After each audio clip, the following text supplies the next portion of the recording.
Welcome to NSR news. నేను మీ సాయిప్రియ. ఈరోజు వైకుంఠ ఏకాదశి సందర్భంగా ఈరోజు మనం డాక్టర్స్ కాలనీలోని గణేష్ నగర్లో ఉన్నటువంటి వెంకటేశ్వర ఆలయానికి రావడం జరిగింది. ఈరోజు ప్రత్యేకత ఏంటి, విశిష్టత ఏంటి అనేది లోపలికి వెళ్ళి తెలుసుకుందాం. ఈరోజు వైకుంఠ ఏకాదశిని పురస్కరించుకొని భక్తులు బారు తీరుతున్నారు. మనమైతే డాక్టర్స్ కాలనీలో ఉన్న వెంకటేశ్వర ఆలయంకి రావడం జరిగింది. ఒకసారి ఈరోజు విశిష్టత ఏంటి, ప్రాముఖ్యత ఏంటి అనేది స్వామివారిని అడిగి తెలుసుకుందాం. మనతో పాటు ప్రధాన అర్చకులు ఉన్నారు. నమస్తే స్వామి, ఈరోజు విశిష్టత ఏంటి, ప్రాముఖ్యత ఏంటి? శ్రీకాంతాయ కళ్యాణ నిదహేర్దినాం శ్రీ వెంకట నివాసాయ శ్రీ శ్రీనివాసాయ మంగళం. వెంకటాద్రి సంస్థానం బ్రహ్మాండే నాస్తి కించిత వెంకటేశ సమోదేవో న భూతో న భవిష్యతి. ఈ రోజున వైకుంఠ ఏకాదశి, ముక్కోటి ఏకాదశి అని దీనికి పేరు. ఇది ధనుర్మాసం అనేటువంటి యొక్క విశిష్టమైన మాసం. మార్గశిర్ష మాసం ప్రతి సంవత్సరం డిసెంబర్ 16వ తారీఖు నుంచి జనవరి 14 వరకు నెల రోజులు ఆండాలమ్మవారు నోచినటువంటి యొక్క నోము శ్రీ ధనుర్మాస వ్రతం. ఈ ధనుర్మాస వ్రతంలోనే ప్రతి సంవత్సరం ముక్కోటి ఏకాదశి అనేటువంటిది చాలా విశిష్టమైనటువంటి కార్యక్రమం. ఏమిటి ముక్కోటి ఏకాదశి విశిష్టత అంటే, ముక్కోటి దేవతలు 3 కోట్ల మంది దేవతలు అందరూ కూడా శ్రీమన్నారాయణుని దర్శించుకునేటువంటి రోజు ఈ రోజు. అట్టి శ్రీమన్నారాయణుడు ఎవరు, ఎక్కడ, అన్ని అవతార పురుషాలలో వచ్చి వెళ్ళిపోయిన అవతారాలు దశావతారాలలో అయితే సాక్షాత్ శ్రీ వెంకటేశ్వర స్వామి వారే శ్రీమన్నారాయణుడిగా వచ్చి శేషాచలం లోపల వరాహ క్షేత్ర విభూషితస్య శ్రీమతో వెంకటనాయకస్య ఆదివరాహ క్షేత్రమైనటువంటి యొక్క తిరుమల కొండపైన శేషాచలం నందు స్వామివారు శ్రీదేవి భూదేవి మలయప్ప స్వామిగా, శ్రీనివాస స్వామిగా, పద్మావతి సమేత వెంకటేశ్వర స్వామి వారిగా స్వయంగా వచ్చినటువంటి యొక్క క్షేత్రం ఆ తిరుమల.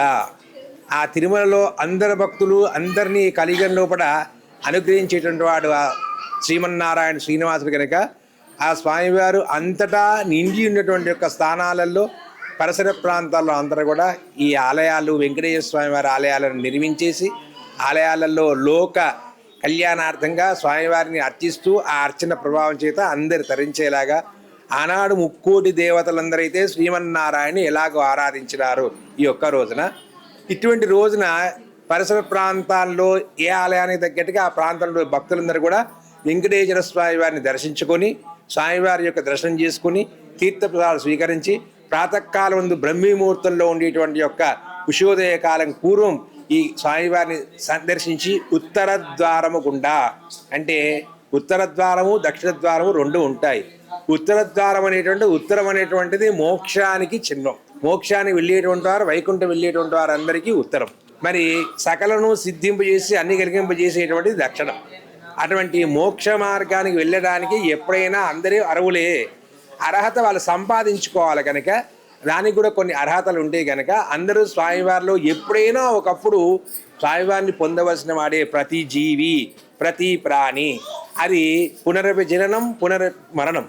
ఎన్ని యుగాలలోనైనా ఎన్నిసార్లైనా జన్మ రావచ్చు పోవచ్చును. ఆ వచ్చినటువంటి మానవ జన్మను సార్థకత తీసుకుని దేవతలు ఆరాధించినటువంటి యొక్క శ్రీమన్నారాయణ వెంకటేశ్వర స్వామి వారిని ఆరాధించి తరించడానికి వచ్చినటువంటి యొక్క ఈ ధనుర్మాస మాతంలోని ఈ ముక్కోటి ఏకాదశి. దేవతలందరే స్వామివారిని ఆరాధించినారంటే ఈ అల్ప ప్రాణులైనటువంటి యొక్క ప్రాణులందరూ, ఈ జీవులు, మానవులందరూ ఎంత చాలా చిన్నవాళ్ళు కదా. అటువంటి సాహసం వాళ్ళు చేసి చూపిన మార్గంలో అందరూ నడుచుకునే. ఇలా విశిష్టత ఏంటంటే, నారద భగవానుడు ఈ రోజున నారాయణ మంత్రం చేత భక్తులందరిన రండి రండి రండి అని ఓం నమో నారాయణ రండి నారాయణ మంత్రం చేత అందరినీ కూడా స్వాగతం పలుకుతూ ఉంటాడు. ఆ వైకుంఠంలో స్వామివారు ఉండేటువంటిది ఎవరికి అందనటువంటిది, ఎవరు పోలేనటువంటిది, ఎవరు కూడా చెందలేనటువంటిది. దేవతలకు మాత్రం సంవత్సరానికి ఒకసారి స్వామివారు శ్రీమన్నారాయణ ఆజ్ఞ. ఎప్పుడు సుప్రీం దగ్గరికి అందరూ వెళ్ళలేరు కదా. ఒక రాష్ట్రపతి ఉన్నాడు అనుకోండి, అందరికి పర్మిషన్ ఉంటుందా? అలాంటి వాడే మన పరమాత్మ స్వామి దగ్గరికి ఈ వైకుంఠ ఏకాదశి నాడు ఋషులు, దేవతలు, మునులు అందరూ కూడా వెళ్ళి స్వామివారిని స్తోత్రం చేసి నారాయణ మంత్రాన్ని జపిస్తూ అటు పరమశివుడైనటువంటి యొక్క పంచాక్షరి మంత్రంతో పాటు నారాయణ మంత్రాన్ని కూడా 2 కలుపుకొని అందరూ జపించి ఉభయతారకంగా అమ్మవారు లేకుండా ఏముండదు. లక్ష్మీనారాయణుడు పద్మావతి సమేతుడైనటువంటి యొక్క ఆ శ్రీనివాసుని అందరూ కూడా దర్శించుకొని తరించడానికి అన్ని ఆలయాలలో ఏర్పాటు చేసేటువంటి యొక్క ఉత్తర ద్వార దర్శనమే దీని యొక్క విశిష్టత. అది ప్రదర్శించుకొని ఈ ఆలయంలో కూడా విశేషంగా స్వామివారికి పుష్ప కైంకర్యం, ఆ తిరుపతిలోగా స్వామివారికి మీరు చూసే ఉంటారు, స్వామివారికి అలంకారం చేస్తూ ఉత్తరముఖమైనటువంటి గరుడ వాహనం, గరుడు పైన స్వామివారు ఎప్పుడు ఉంటాడు సంసిద్ధంగా.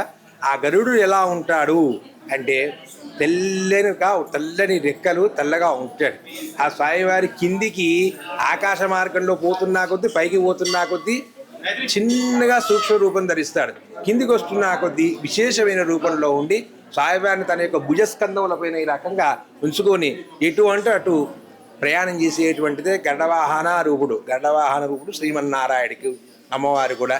కాబట్టి నారాయణుని దర్శించుకొని నారాయణ మంత్రాన్ని స్మరిస్తూ అందరు ధరించేటువంటిదే స్వామివారి. అందరూ కూడా గోవింద నామాలు ముఖ్యంగా ప్రతి వాళ్ళు కూడా మొత్తం చెప్పకపోయినా ఒక 5 పర్యాయమైనా గోవింద గోవింద గోవింద అంటే స్వామివారు సంతోషిస్తారు. స్వామివారికి అత్యంత ప్రీతికరమైనది అంటే వెంకటేశ్వర స్తోత్రం.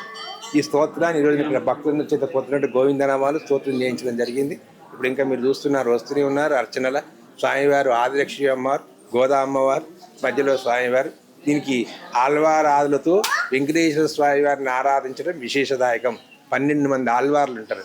అటువంటి ఆళ్వార్లు అందరూ కూడా స్వామివారిని స్తోత్రం చేసి గానం చేసి అందరు ధరించి స్వామివారికి ఎందుకండి బాగా మాలలోనంటే అందరినీ మాలా రూపంలో మెల్లలో వేసుకున్నాడు స్వామివారు. అన్నమయ్య ఖడ్గమైండు అందరా పోతే అమ్మవారు మన ఆళ్వార్లందరూ కూడా మాలలు.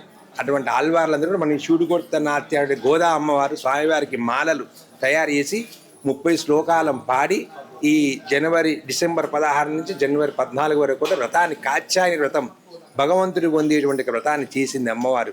మనకు భోగి వస్తుంది. నెక్స్ట్ భోగి అంటే ఏంటంటే అమ్మవారు స్వామివారి లోపల వెళ్ళి చేరినటువంటి రోజు భోగి.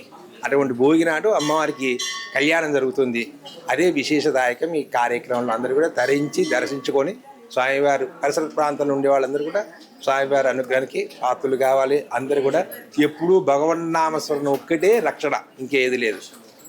మనకు చూపిన మార్గం మన సనాతన ధర్మం ఏంటిది? మనకు వైదికమైనటువంటి యొక్క నామం, భగవన్నామం ఒక్కటే మనకు రక్షణ తప్ప ఇంకేది లేదు. అంటే భగవన్నామంతో లోక సమస్త సుఖినో భవంతు, లోకమంతా కూడా సుభిక్షంగా ఉండడానికి భగవన్నామం అందరు ధరించడానికి భగవన్నామం ఉపయోగపడుతుంది. శ్రీయకాంతాయ కళ్యాణ నిధేర్దినాం శ్రీవేంకట నివాసాయ శ్రీనివాసాయ మంగళం. ఈ ఆలయంలో ఆలయ వ్యవహారకులు, పాలకమండలి వారు, భక్తులందరూ కూడా బాగా సహాయ సహకారాలతో కార్యక్రమాన్ని దేదీప్యంగా స్వామివారికి తోడ్పడుతూ అన్నీ కూడా తయారవుతున్నాయి. మెల్లగా ఇక్కడ కూడా అన్ని స్వామివారికి జరగవలసిన కార్యక్రమాలను కూడా సావ్యంగా చక్కగా శాస్త్ర ప్రకారంగా అన్నీ నిర్వహిస్తున్నారు. అందరికీ కూడా శుభం భవతు.